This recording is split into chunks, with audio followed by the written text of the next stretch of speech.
Hi, I'm Bill Kristol. Welcome back to Conversations. I'm joined today by my friend Peter Berkowitz, senior fellow at the Hoover Institution, author of many books, articles, fine teacher, formerly at Harvard University. I have to mention that out of pride there. Of course. Yeah, and the author, maybe for the point of this conversation, the one book I guess I might mention is Virtue in the Making of Modern Liberalism, since we're going to talk about liberalism. Excellent. Liberalism in the broad sense, though. Liberal democracy, the liberal tradition, which we'll get to this, whether it includes some of modern conservatism, et cetera. So liberalism is under assault in a way that maybe we wouldn't have expected 10, 15 years ago, in sort of intellectual, I would say, assault. It seems that way to me. Is that your sense too? Yes, and it's a kind of renewed assault, right? Because what we think of as liberalism, and of course here I guess we should pause. You kind of gestured at it at the introduction. It's what everybody thinks of as liberalism in ordinary political discourse, right? We think of the left wing of the Democratic Party. We think of using government to promote equality, to regulate, to redistribute. But there's often when we talk about it, Right. We actually think of something larger. We think of the tradition of freedom. We think of nation states devoted to protecting rights that are shared equally by all. That tradition, yes, is again under assault. What's surprising these days, I think, is a lot of the assault is coming from the right, not the left. We remember the left-wing assault, the Marxist critique. But today, some of the strongest critics of this tradition of freedom coming from the right, from conservatives. And conservatives have always had their doubts and questions, but it seems to me it has gone another stage. Well, you said it's a renewal, so talk about that a little. So for sure, modern American conservatism, what we think of conservatism today, that's born really in the aftermath of World War II, as you know. And it arises in response to two kinds of threats: the threat of statism at home and collectivism, communist threat abroad. And people like Hayek, like Kirk, like William F. Buckley, who synthesized it all, social conservatism and libertarianism, of course attacked a thing they called liberalism. But again, by that they mean the left wing of the Democratic Party, or a big part of the Democratic Party. Buckley was emphatically a defender of the tradition of freedom, a tradition that be traced back to the American founders. So he was, maybe every time he wrote it, he wasn't so carefully in distinguishing the two, but we should. So yes, American conservatism is grounded in this defense of the tradition of freedom that extends back from our founders all the way to John Locke. And today, many conservatives are saying that tradition itself is not only imperfect, just as effective, but is actually poisoning American politics. And this argument's been made before? Sure, this argument has been made before. It was when I was a young undergraduate at Swarthmore College. I read books by Roberto Unger, who was then a young professor at Harvard Law School, by a couple of other very impressive thinkers, Charles Taylor, a philosophy professor, Alistair McIntyre around this time, early 1980s, is publishing After Virtue. And all three in different ways are arguing that thinking takes a profound wrong turn with the rise of liberal thinking. John Locke is a kind of turning point.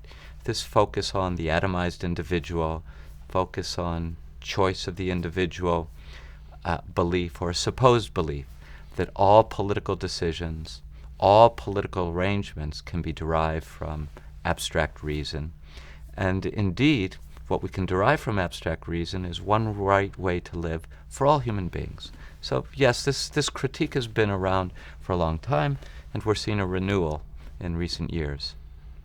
So let's talk about what's true about the critique and what's overstated in your opinion. And I guess my particular obsession is the degree to which some of the critiques today don't even appreciate that intelligent liberals have always understood these challenges and have tried to think about how to deal with them. But yes, well, your view, of course, is right about what's most important. The liberal tradition turns out to be an extremely rich tradition.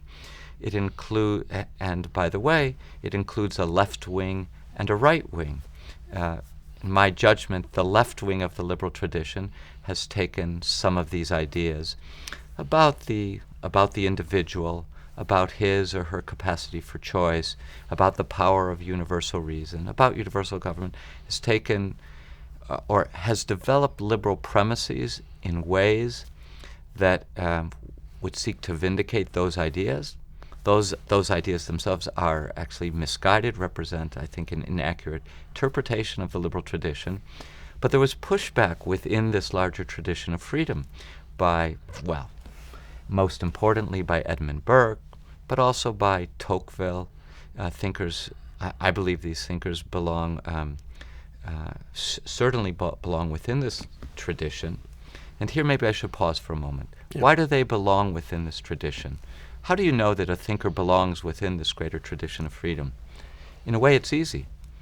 What distinguishes the modern tradition of freedom from other traditions is its commitment to a view at once descriptive and moral that human beings are by nature free and equal. If you accept that premise, you're in this tradition. Now, you may be a renegade member of this tradition, you may misinterpret this, you may be defending it, and if you reject it, you're not within it. So let me take two examples to illustrate. Yeah, please. Great as they were, I don't think Plato and Aristotle belong in this tradition.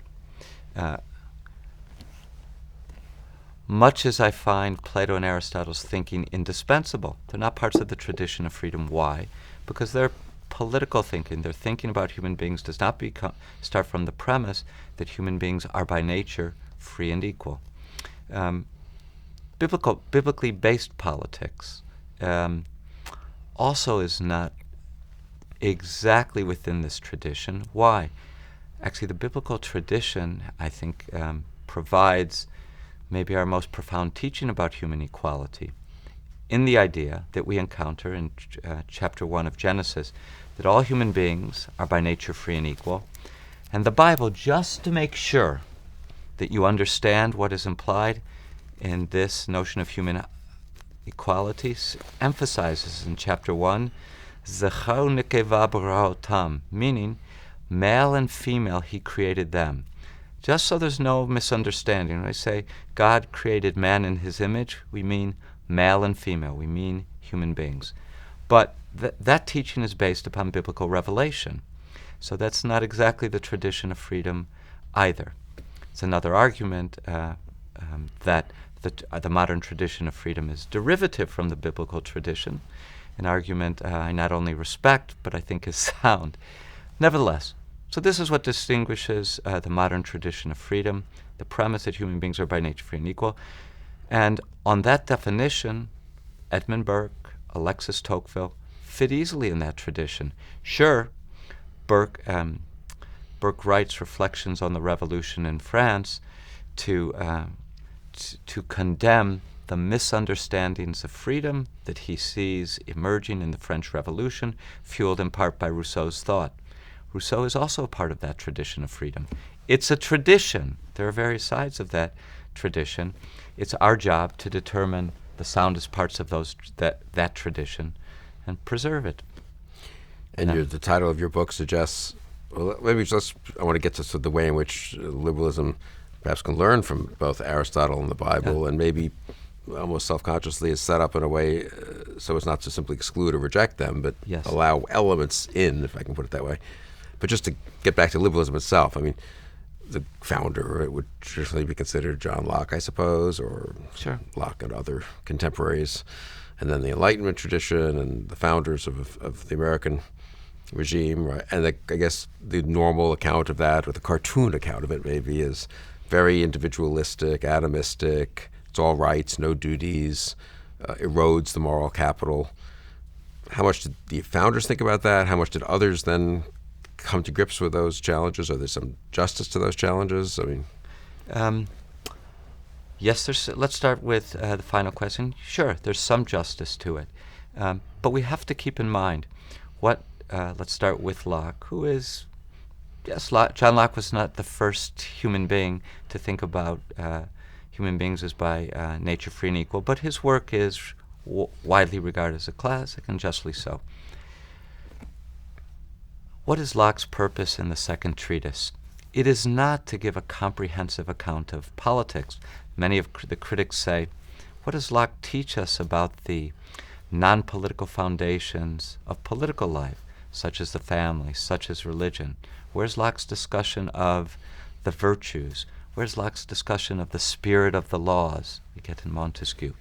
So much is missing from the second treatise. That's true, just as much will be missing from our conversation today Right. because we have limited time and a limited purpose. Locke had a limited purpose in the second treatise. What was his purpose? He's writing in a historical period in which the notion of divine right monarchy is becoming ever more incredible to people. But this poses a big problem because the idea that a monarch's right to rule is grounded in divine authority was the main principle of legitimacy at the time. Locke understood that if this dissolves, if this becomes ever more incredible, we need to find a new principle of political legitimacy, a new justification for the exercise of political power. That's his task in the second treatise. In the course of searching for a new principle, he makes an argument that human beings are of a certain sort. We're by nature free and equal. And what does he mean by that? He means that there are many ways of understanding freedom. Liberalism, this tradition takes different routes.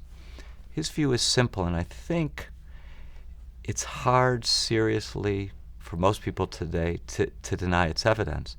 His claim is nobody else by right rules over you. No other human being by right rules over you. And he says, if that's true, this is now the task of the second treatise, what do political institutions, what must they look like? And his short answer, because we have a limited time here, is that government will have to protect individual liberties. To protect those liberties effectively, it will have to be limited. To be effectively limited, powers will need to be divided, and human beings will need to retain a right. When government becomes destructive of their rights, the human beings who live under it will need to retain a right to constitute a new form of government when government rebels against them by not honoring their rights. There's more to it. That was his purpose. It was not Locke's intention to say in the second treatise, virtue, irrelevant to politics, family, irrelevant to politics, community, irrelevant to politics. If I may, just add this to the point. And we know emphatically, for example, that Locke didn't think virtue was irrelevant to politics. How do we know that? Because he wrote a book called Some Thoughts on Education, which was a bestseller in his day, in which he elaborated in considerable detail the form of education that it is parents' obligation, duty, to undertake to prepare their children. Locke says, by the way, 9/10 of what I have to say here applies as much to daughters as to sons. The education parents need to undertake to prepare their children for the opportunities and responsibilities of freedom. Our friend Nathan Tarkov, who teaches at the University of Chicago, wrote his PhD thesis, I Indeed. believe, on Locke's book on education, and it's been published and was published at the time, shortly after, and is worth reading. I mean, because and I think Nathan was very moved, as a lot of us have been in our different ways for our professional careers, by this question, or, okay, liberalism seems the only solution in the modern world that's sort of decent and viable. I mean, you're living what it's seen fascism and one saw communism back, and now one has seen communism. So, but then liberalism has these questions, and one is the one you just mentioned, and it turns out Locke addressed it, leaving aside many other people who addressed it subsequently. So, I think it's very important to remind people that this isn't something that was unknown to Locke, let alone many other thinkers who followed him. Right, and it's a rich account. We should add that that Nathan Tarkov and Ruth Grant then produced an edited version of the Some Thoughts Concerning Education. It's easily available to all who are interested. But we should add as well that Locke's account, and this goes back to a question you were mentioning before about relevance of Plato and Aristotle. Nevertheless, it's true. Locke's account of the virtues is not Aristotle's account of the virtues. Aristotle's large account of the virtues, though, helps us understand Locke's account of the virtues. Aristotle prepares us to appreciate that all regimes require certain qualities of mind and character in order to sustain themselves. And these, so in other words, virtues, political virtues, are going to be relative to the regime. Locke's account of the virtues, of excellences of character, are relative to the kind of regime that he cares about and wishes to preserve, that is, a regime devoted to freedom. And you can say that they are somewhat one-sided or somewhat biased toward freedom. After all, freedom is not the only imaginable political goal. Aristotle and Plato agreed that if we want to understand politics properly, we always have to keep in mind that there's an alternative, certainly alternative to freedom or equality, and that is a regime devoted to excellence. In other words, what would unqualified virtue look like? Not those virtues that specifically enable us to enjoy and maintain our freedom, but what about those virtues devoted to human excellence? Locke is not as rich on that score as Plato and Aristotle are, but it's borders on a disgrace that much of higher education and much of the teaching of Locke is either totally oblivious of John Locke's teaching concerning the virtues, John Locke's emphatic view that liberalism is both compatible with and depends upon a doctrine of the virtues. And Locke's regime, if you want, lets us read Aristotle and decide that we need a dose of Aristotle perhaps in life that can be introduced within a liberal regime to some degree, I think one would argue. So, hugely important. It may be true that we can't today have an Aristotelian politics or a biblical politics, but we can have a politics that is and a political society that is open to the wisdom of Aristotle and open to the wisdom of the Bible. That we can have, and that's provided, I think, and that's in no small measure one of the great benefits of the politics that is yielded by the tradition of freedom. I guess one argument would be, well, that's nice of you to say in theory, but in practice, the tradition of freedom becomes a tradition of progress, and then people look back with some contempt on these older things, and it took a rediscovery in the 20th century in some ways of the ancient, the classics, and a different way of the biblical tradition to make it respectable. I mean, I suppose there's, so when I teach in like little summer programs or whatever, the Declaration, I do use that one sentence, the core sentence, after all men are created equal, endowed by the Creator by certain rights, and just government by consent of the governed. That really is the core. Yes. From Locke, obviously, rights and consent.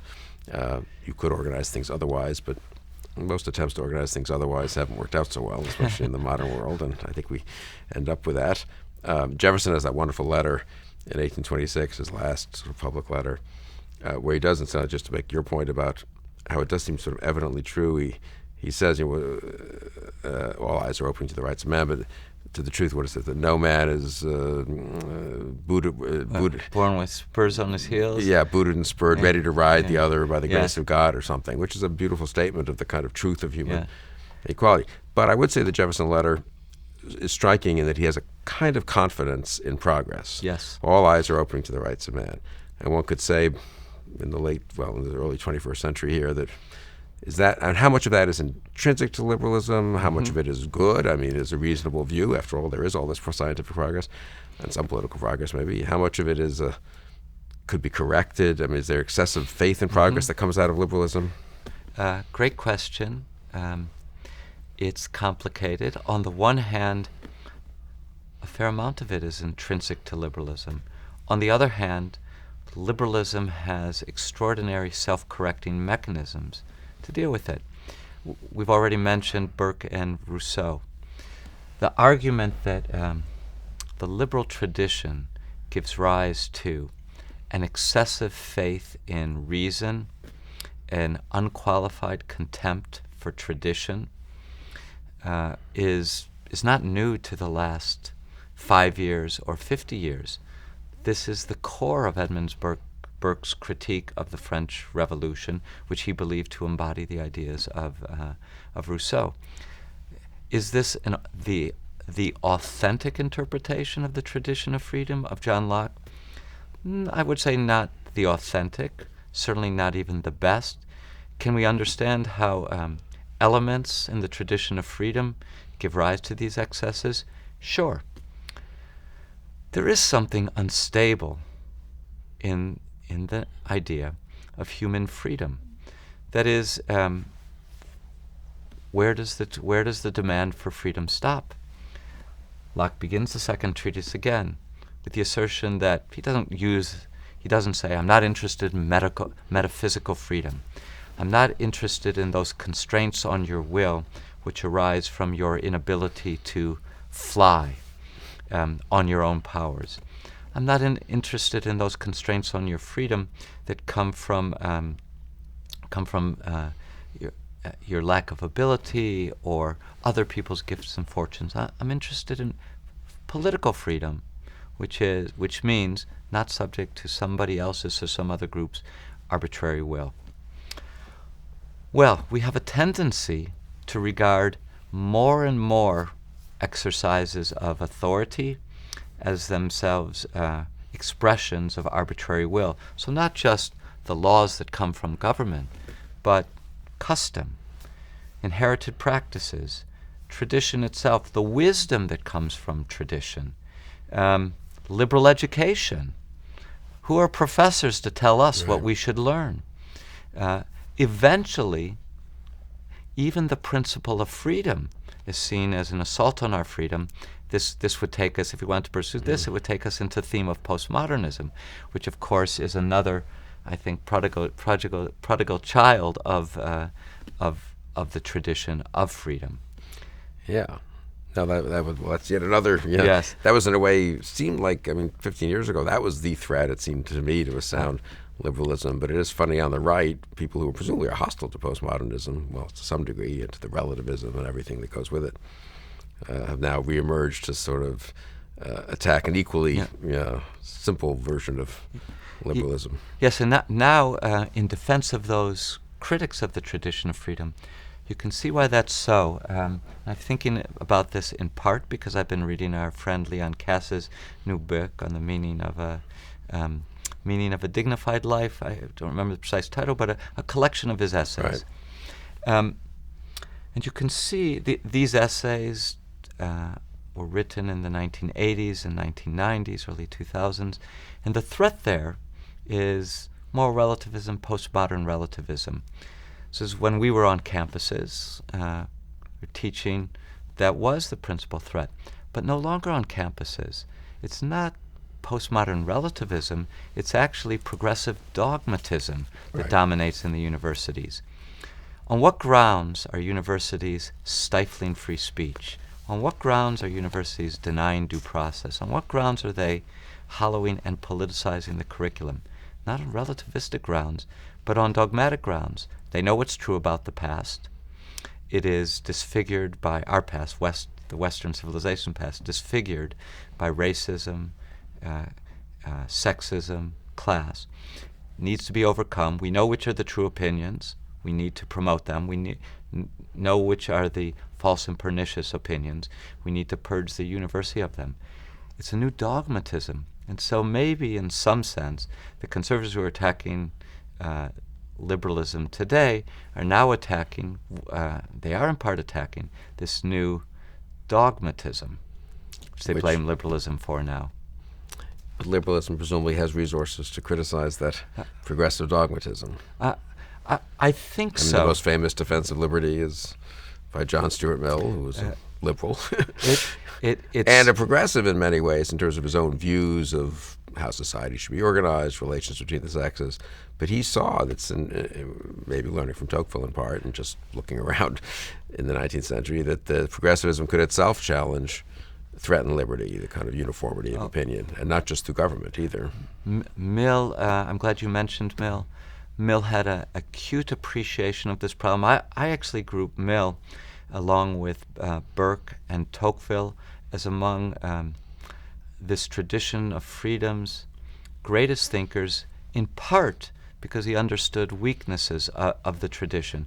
Yes, he understood progressivism could go too far. In fact, he was living in a progressive moment in which he saw that social morality, or I should say popular opinion, was one of the greatest threats to freedom of speech. There were two great threats. One, excessive government authority. Two, popular opinion. And so he wrote what remains, I think, the most powerful defense of freedom of speech in Chapter 2 of On Liberty, of liberty of thought and discussion. I believe, for the sake of liberal education, all freshmen should read Chapter 2 of On Liberty. Mill had a progressive side, but I think it's worth taking a moment to point out that as a relatively young man, Mill was the editor of the London and Westminster Review. He was the editor. And in the late 1930s, mid-1830s, he published, mid to late 1830s, he published tributes to Jeremy Bentham and Samuel Taylor Coleridge. These were remarkable. Why remarkable? Because Bentham was the great progressive of his era. Right. He was a rationalist reformer, as Mill writes, who asked of every institution, how can you possibly justify yourself, and wanted to correct them. He's a great progressive of his day. But within a couple of years of publishing that, he published a tribute to Coleridge, who is the great conservative thinker of his day. He was also a poet and a philosopher, and Mill says, Coleridge approached institutions entirely differently. He didn't say, how do you justify yourself? He said, this institution or practice has been around for so long.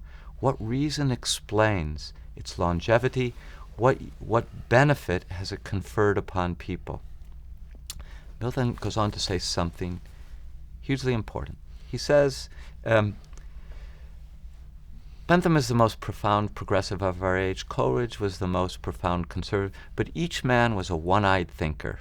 What does he mean by one-eyed thinker? He said, Bentham really understood the progressive point of view, but he was totally blind to the conservative case. Coleridge understood the conservative case, totally blind to the progressive view. What do we need? Mill is, by and large, thought of as a progressive, but he's emphatic here. What we're looking for, we need to be students of both Bentham and Coleridge.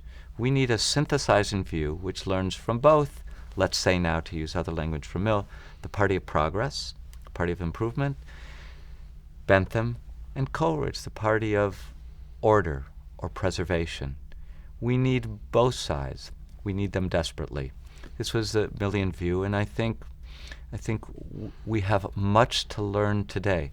By the way, I don't think this is an eccentric Millian view.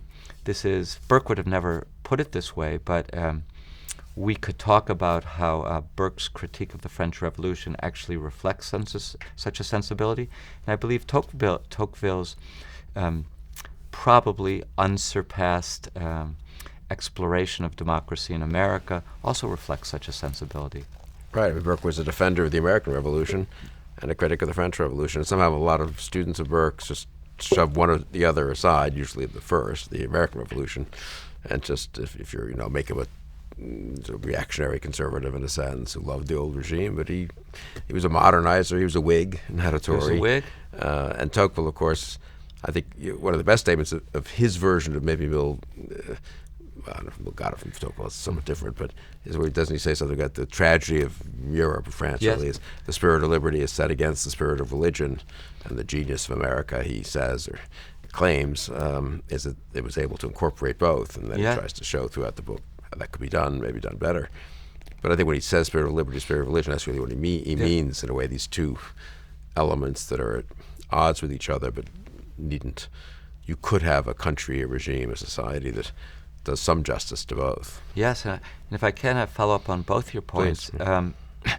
Excuse me, Burke was not only a defender of the American Revolution, Before that, and at considerable political cost, Burke was a defender of the religious rights of Catholics in Ireland. It actually cost him his first parliamentary seat, and as you know, Burke paid a very high price for defending this is Burke's language, for defending the natural rights of the indigenous population of India against the deprivations of British rule there.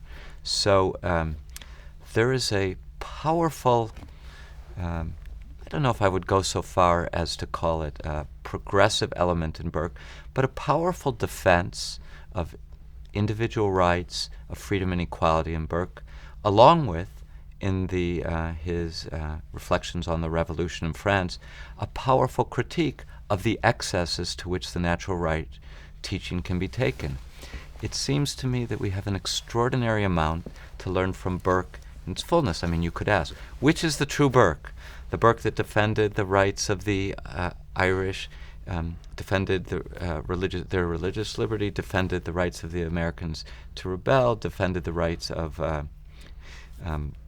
actually not quite the rights of the Americans to rebel, but the wrongness of the Brits in acquiescing to American demands. But the Burke who emphatically defended the rights of the indigenous population of India, or the Burke of the Reflections. It seems to me the answer is the true Burke is the Burke who made all of those arguments, and we have to understand that Burke understood that in some circumstances the defense of liberty requires standing up for minority rights. In other circumstances, the defense of liberty requires the most careful possible attention to the virtues on which liberty depends, to the openness to religion and the education that religion provides, that liberty also depends upon limited government, that liberty also depends on traditional institutions and practices which mustn't be overturned in a moment and can't be built in a moment. The whole Burke, the true Burke, is that whole Burke. That's the Burke we need to understand. And what about community? I mean, Burke is often thought to be a philosopher or thinker who was pro-community and order as opposed to liberty. I think that's not the case. It's clearly not the case. In fact, in the passage in which he famously speaks about the little platoon, he says that the little platoon, by which he means the family, the community, we would say neighborhood today, he said, this is the place where your political sense, your political principles, your capacity for allegiance to anything are formed. In other words, family and community are essential. But he also makes clear that you rise from that to a capacity to embrace larger political principles. Those larger political principles include freedom. Even in that polemical writing, which earns Burke the title, which I think he deserves, of a father of modern conservatism, Burke is clear that the purpose of politics is still freedom. The French revolutionaries' mistake was not to see freedom as a goal of politics. Their mistake was to think that in order to achieve political freedom, you've got to repudiate tradition wholesale. You've got to use government to impose virtue. You got to forget about community, or at least you have to forget that community has to come from the people themselves. But Burke has tremendous respect for faith, for religion, but he's not in favor of theology. He doesn't think government's task is to promote religion. What he thinks is it's a great evil if government puts itself in the position of destroying religion. I mean, it seems that these liberal thinkers like Burke and Tocqueville, Montesquieu, share the sense that freedom is an achievement, yes, not simply a premise, I guess. It's not so easy just to preserve it. You can't just assert it and then move on, which is, well. Yeah, I think that's right. A good example of this comes from a lecture I heard, now I guess 20 years ago, by the African-American music critic Stanley Crouch, a radical in his youth, who was giving a lecture at Harvard on how the how the American Constitution is like jazz and the blues. He makes this very interesting argument. He says that jazz and the blues are the one form that they constitute a form of music, the only form of world historical music which incorporates improvisation into the classic pieces. In other words, if you're playing Mozart, you're not allowed to add or subtract notes. There are cadenzas You're sometimes. okay, I just want to right, defend right, Mozart here, you know, right. Yes. which Generally he left in in the piano concerti for people to. But, generally, in the most but that part, would actually strengthen the point, not Yeah. weaken it. This Yes. is the best classical thinker, has musical. a little room, Yeah. but certainly not like jazz. In any No. case, it doesn't affect the major point. The major point is actually about the American political system. He says, the Constitution also creates, like jazz and maybe like Mozart in some places, creates opportunities for improvisation. His example is Article 5, which allows for amending the Constitution, allows for improvisation, without starting all over. But now I want to move from that because Crouch was a great jazz critic. When I heard this lecture, I also got to thinking about some arguments that Mill makes in Chapter 3 of On Liberty, in which he insists also that freedom, properly understood, is achievement. Yes, government should be limited, but freedom, fully understood, is an achievement. I think about that in the same way I think about improvisation in music, or for that matter, any sort of well-executed play in sports or in dance. That is, who improvises in a jazz band? Not somebody who is invited up on stage from the audience and has never held a guitar or a saxophone. It's somebody who he or she was invited to improvise.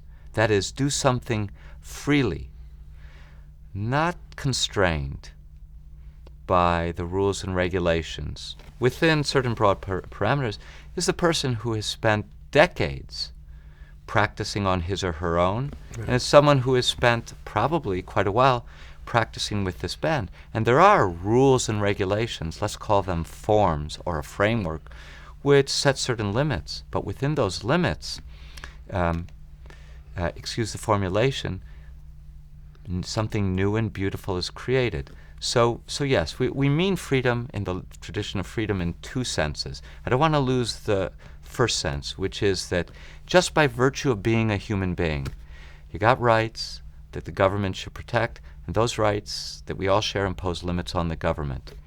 But there is a higher notion of freedom, and that is, that depends upon, it depends upon the love and good rearing of your parents.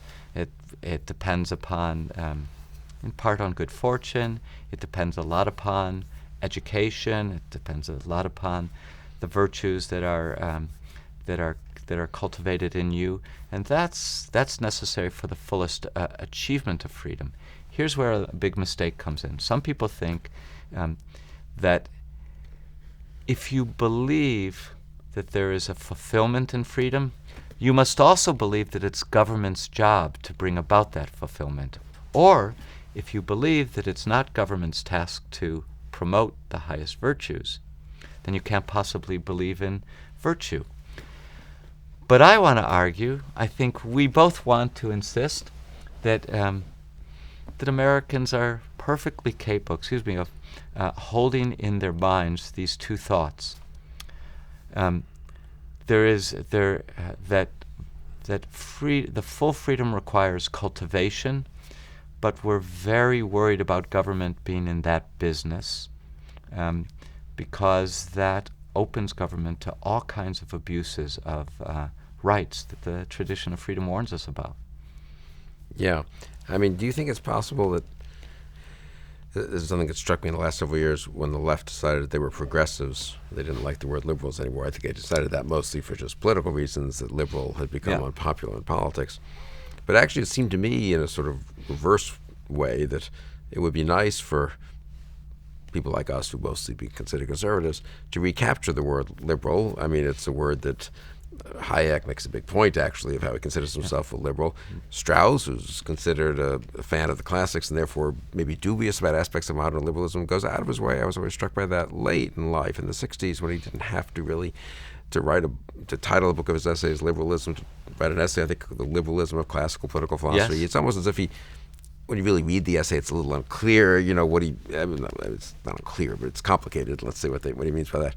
But I think he sort of wants to almost signal that you can't just give up on the liberal tradition. Remains the broad tradition within which one can recapture the classics, within Hayek's case, in which one can limit the government. And I don't know, do we have a chance to retake the word liberal? Maybe not liberalism, but liberal. This is my conceit, but I think it's probably just a conceit. But well, I hope it's actually not just a conceit, because as the people who used to call themselves liberals began to adopt the term progressivism, I actually cheered this on, because for sorts of reasons implicit in your question, because it was deeply misleading, because the more I studied, the more I appreciated, and I want to say, add to your remarks about Strauss, the more I came to the appreciation that an urgent task today was to reclaim that tradition. I mean, often we see this, we juxtapose those who want to reclaim tradition and those who are liberals. They care about freedom. But it occurred to me in the course of my studies that actually the tradition that we were most in urgently need of recovering was the tradition of freedom. Yes, Hayek says in one of the several prefaces to the several reeditions of The Road to Serfdom that he understands his task, his phrase, as preserving the liberal tradition. Milton Friedman says the proper term for me is liberal, and one doesn't want to confuse Hayek and Friedman with Leo Strauss, but I strongly agree with you that Strauss emphatically signaled, not just in the collection of essays on liberalism, ancient and modern, but in the introductions to several of the books that he published in the late 50s, early 60s, that as a political matter, we've got two choices. He's writing at the height of the Cold War. One is totalitarian communism, and the other is liberal democracy. Choose liberal democracy. That's the choice, consistent with dignity. Now, of course, Strauss's argument, as I hardly have to tell you, you know better than I, is extremely rich, and Strauss's recovery of the wisdom embodied in and the dignity of the liberal tradition depends very much on his study of the classics. Of course, Leo Strauss doesn't jettison Plato and Aristotle. Enriched by his appreciation of the variety of political regimes, enriched, here I'll mention only one point, by Aristotle's advice in the Politics that in general, you have three possibilities. There's the very best regime. You're very unlikely to see it anywhere on earth. There's the best practicable regime under the circumstances. Not much chance for that either. There's the regime in which you live. And for that regime, your most urgent task on a day-to-day basis is to prevent it from deteriorating. Okay? This throws a little cold water on tremendous dreams for transformation. The more I thought about it, the more it seemed to me sound, and it was this partly the spirit in which I understood Strauss's defense of liberal democracy. He wasn't arguing as the best practicable regime ever thought of by a human being. He's not arguing it's the best regime if one set one's mind to it, one could discover through the exercise of reason.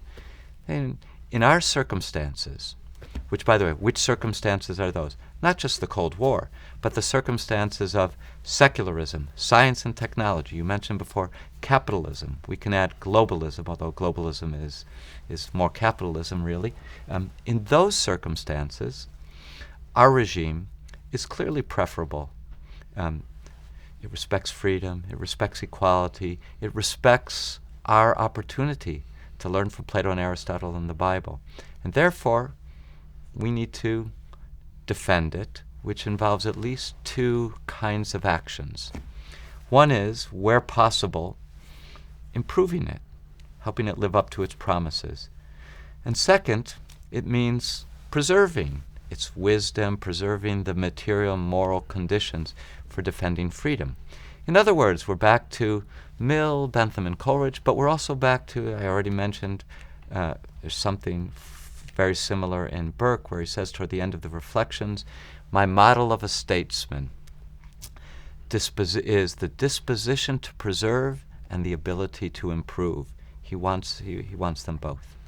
And one can get guidance from the best practical regime in terms of directions Yes, to indeed. push, and Yes. some of those can be from, I think it's very important in Tocqueville to look beyond the natural horizon, you might say, of modern egalitarianism, even though you, of course, accept it and live within it, to get some guidance on which institutions could be strengthened in what ways that are consistent with modern egalitarianism, but don't simply flow from it, I guess. That would be the kind of, right?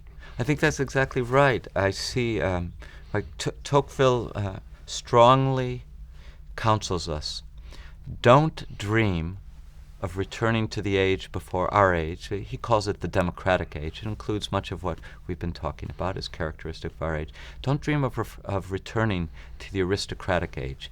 However, do learn from the aristocratic age, because just as the democratic age has its specific virtues and vices, the aristocratic age had its specific virtues and vices. The vices were real, but so are the virtues.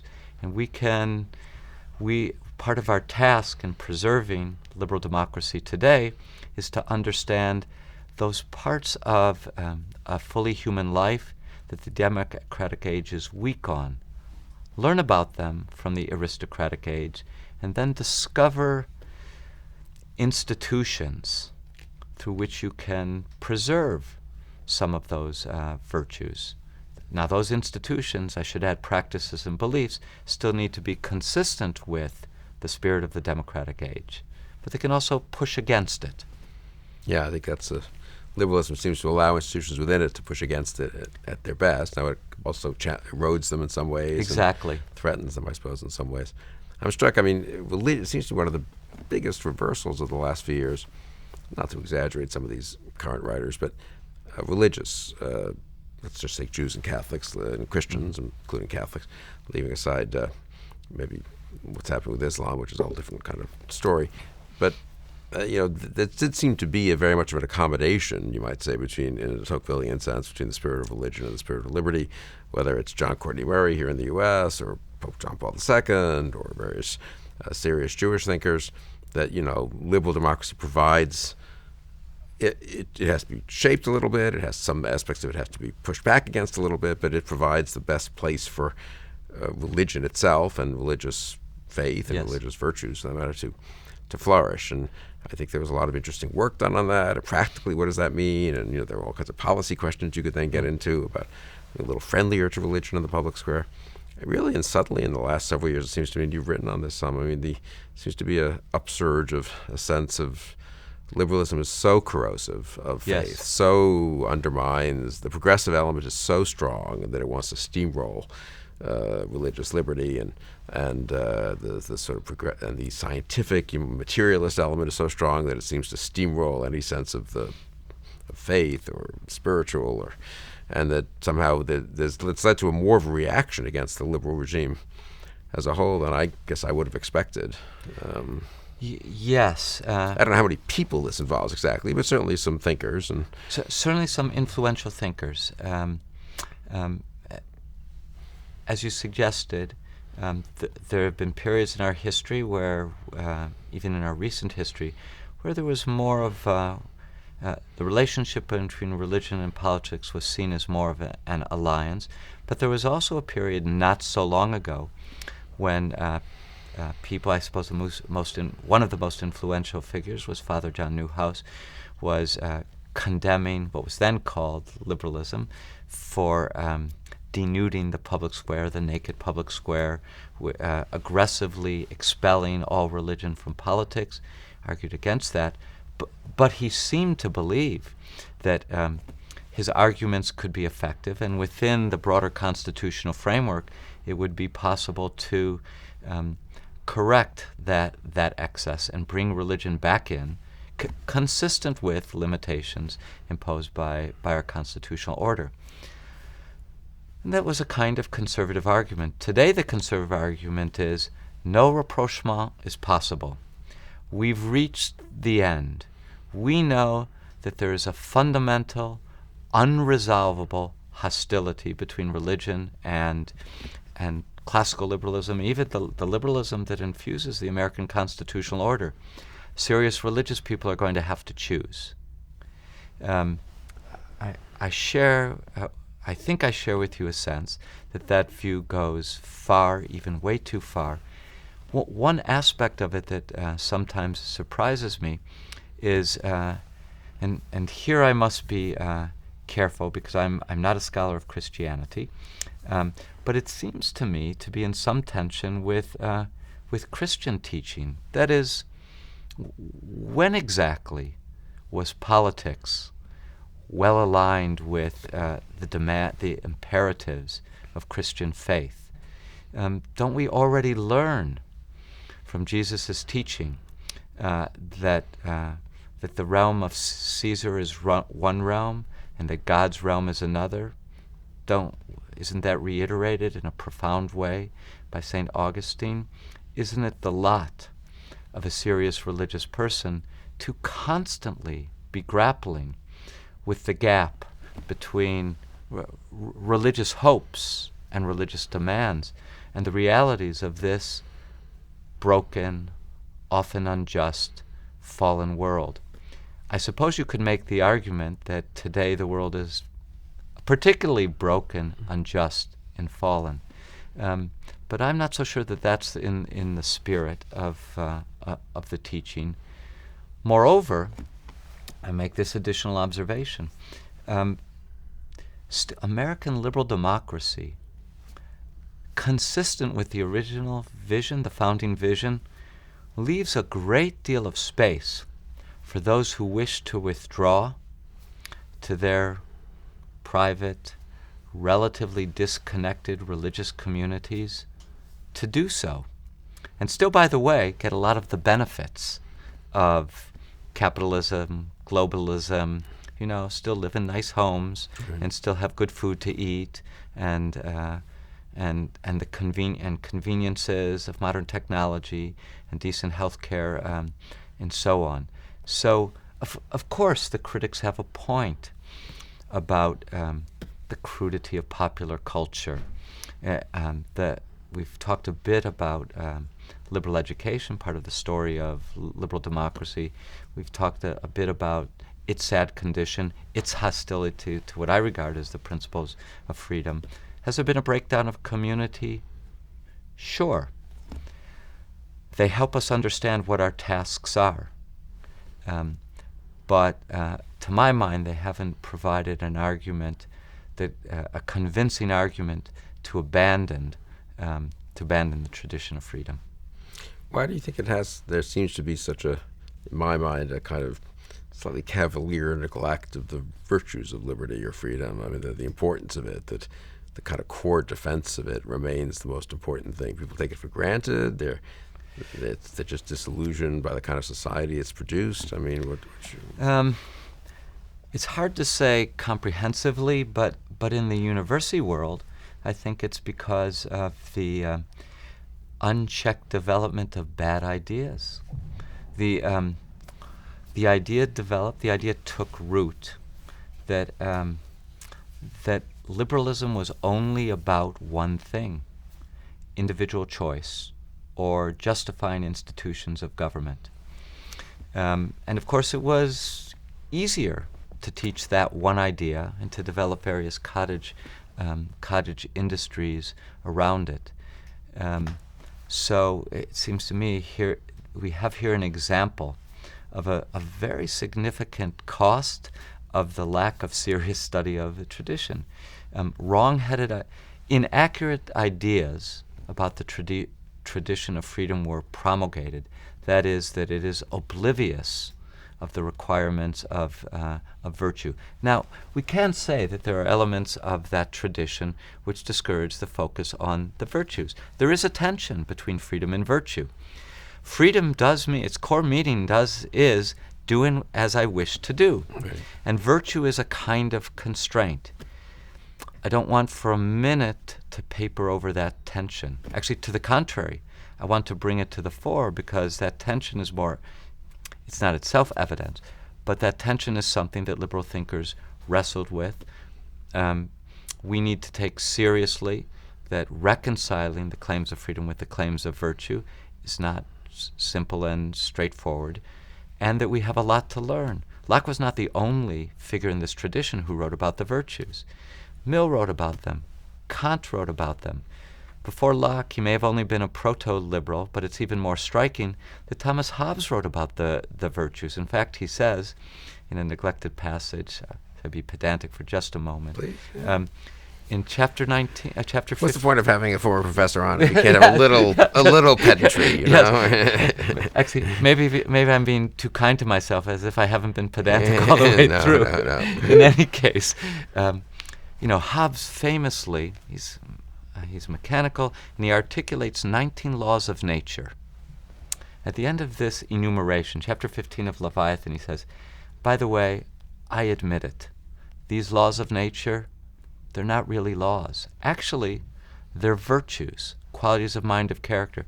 And the true civic science is the study of virtue and vice.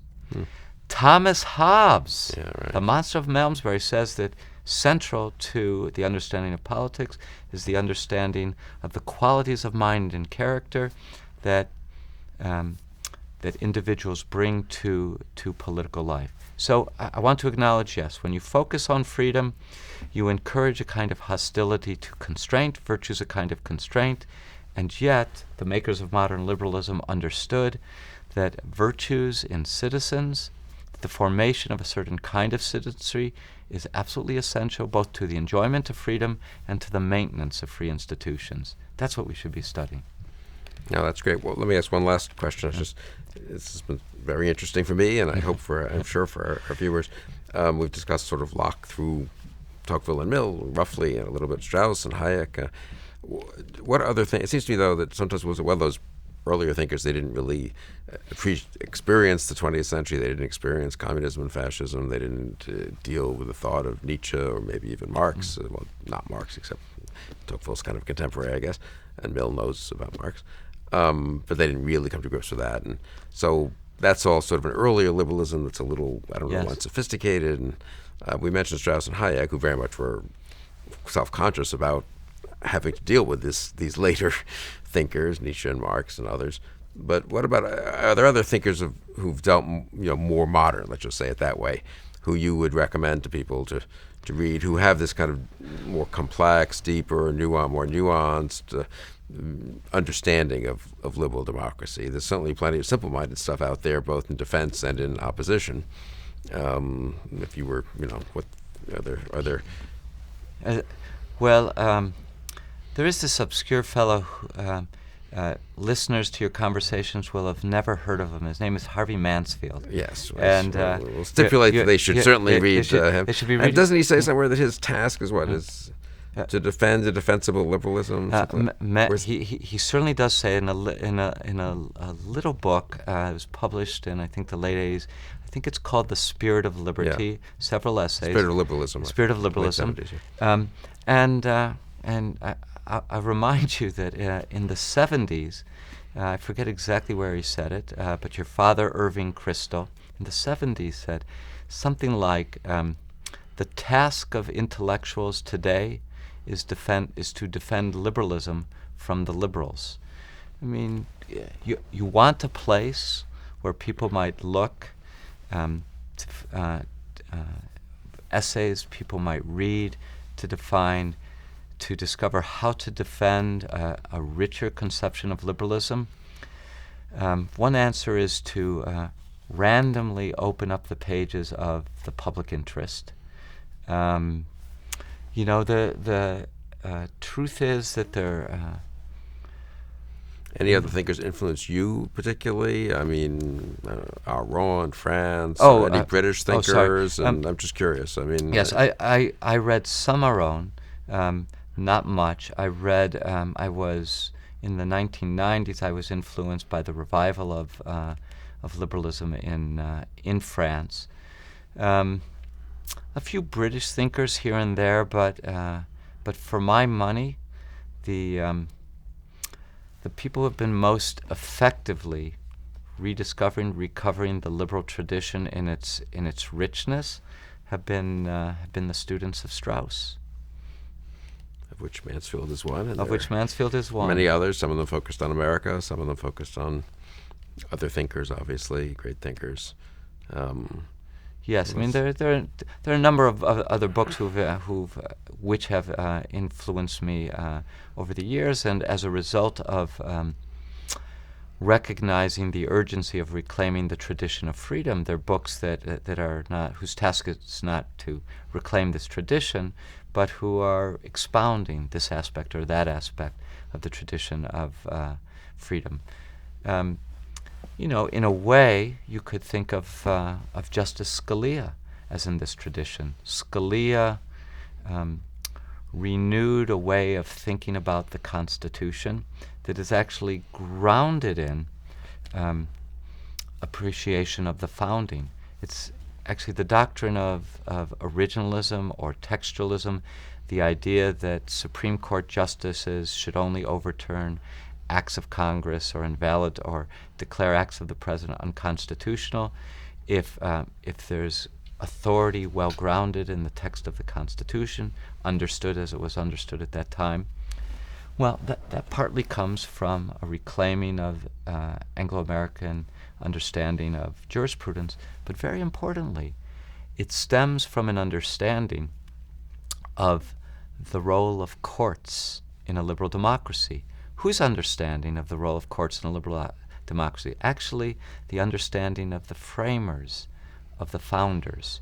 So that's not really, in a way, it's responding to your question, no, it is, Scalia, but it's also taking us back to the framers. And I think it's a very important point, and it's maybe a good one to close on, or almost close on, in the sense that I'm old enough to remember when Scalia was a law professor and Bob Bork was a law professor, and their project of trying to combat progressivism in the legal profession in the law schools, which and then there were a few kind of cartoon versions of conservatism, very maybe a kind of dogmatic originalism, or just a traditionalism, I guess.